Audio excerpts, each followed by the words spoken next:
Недавнее похищение молодой девушки, вызвавшее общественный резонанс, стало поводом заседания Совета депутатов Народного Назрановского района. Собравшиеся единогласно пришли к мнению, что виновные должны быть наказаны в соответствии с нормами закона и религии, чтобы впредь такие ситуации не повторялись. Депутаты призвали молодых людей быть благоразумнее. Создание семьи таким необдуманным способом, противоречащим нормам ислама, ни к чему хорошему не приводит. По поручению главы были подключены все органы власти, и муниципальные, и государственные, и правоохранительные органы. В итоге, к счастью, все обошлось благополучно.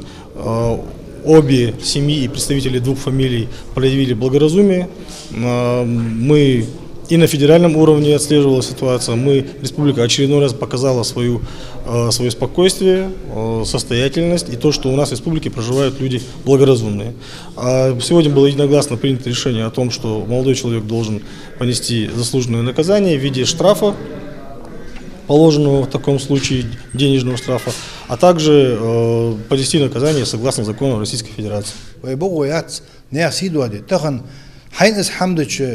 حين فقط خادس سجا حيث أغر يعدا يجا حصلوش حبيس ياقش شبيس ياقش قبيس ياقش جيبيس ياقش حين فقط خادس الحمد لله بولش ناقة كيش ناق أدرس هال بقول شديال دوشي هال خرط سامليل مو حمدو أجل در دالي بيمر حرم ده حمد إس ويمك مول سقدي هم شيء مول ويدوغوينس ويبتشع تعمدش ترقش إمامش شيء مول سقواشا قتا единогласно олчо аз кыйметтелеш маснезе